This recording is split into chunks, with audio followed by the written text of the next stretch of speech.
洞察局势，开启视野。这里是火力早报时间。克里姆林宫拒绝乌克兰的圣诞停火提案，俄石油价格跌至最低点。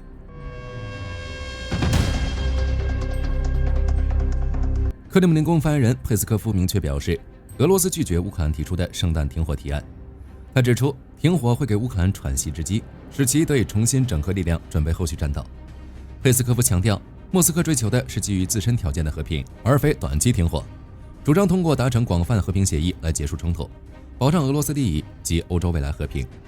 乌克兰总统泽连斯基称，他尚未收到美国关于乌克兰最新和平计划提案的正式回应，他正准备稍后与美国官员展开谈判。另一边，美欧对俄乌局势的立场也逐步明确。波兰总理图斯克透露，在柏林结束的乌克兰战争谈判中，美国首次明确表示，若俄罗斯违反停火协议，美方将采取军事回应。美国特使维特科夫已毫不含糊地传达这一立场，美欧乌已形成统一阵线。美欧团结是推动俄罗斯参与认真谈判的关键。他认为圣诞节前达成停火极不可能，领土让步问题仍棘手，波兰不会向乌克兰施压，尊重其自主决策。此外，波兰将承担北约东翼安全保障等任务，成为对乌支持的后勤枢纽。在美欧释放明确信号的背景下，乌克兰也在积极布局战后发展，聚焦长期安全规划。泽连斯基与荷兰总理舒夫共同出席新闻发布会时表示，乌克兰战后安全将依赖于强大的军事力量以及持续的国际支持。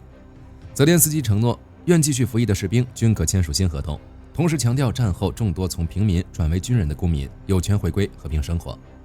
据2名美国匿名高级官员透露，近日柏林举行的俄乌相关谈判取得积极进展。泽连斯基与美方经过至少8小时直接会谈，就多个重要问题达成共识，成为潜在和平协议推进的关键阶段。欧洲对乌的实际援助也在持续加码。英国国防部长希利在乌克兰国防联络小组会议上宣布，英国将向乌克兰提供7.55亿美元防空投资，这是英国对乌防空的单年最大投入。希利表示，过去2个月，俄对乌发动了2万次无人机和导弹袭击，冬季防空保护至关重要。同时，英国即将量产新型章鱼拦截无人机，每月将有数千台交付乌克兰。若普京明年继续战争，联络小组2026年将更团结，为乌提供更多支持。相比之下，俄罗斯正面临经济层面的压力。据彭博社报道，受美欧制裁及全球经济形势影响，俄罗斯原油价格跌至全面入侵乌克兰以来的最低点。阿格斯传媒数据显示，俄石油出口商当前每桶收入刚超40美元，过去3个月跌幅达28%。美欧对俄石油公司的制裁及对炼油厂的限制加剧了销售难题。石油和天然气行业占俄国家预算约1/4，油价下跌正给俄财政带来压力。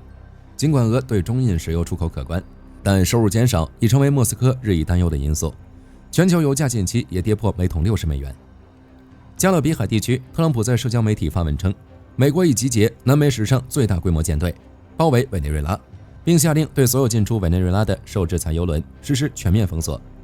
特朗普指责马杜罗政权窃取美国石油、土地等资产，宣布将该政权认定为外国极端组织。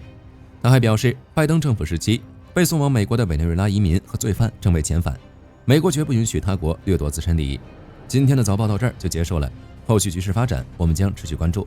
我是火力军，下期见。好的，各位观众朋友们，我们频道一直在聊真实的军事资讯和武器装备，后台也经常有朋友问，有没有值得推荐的入门级模型？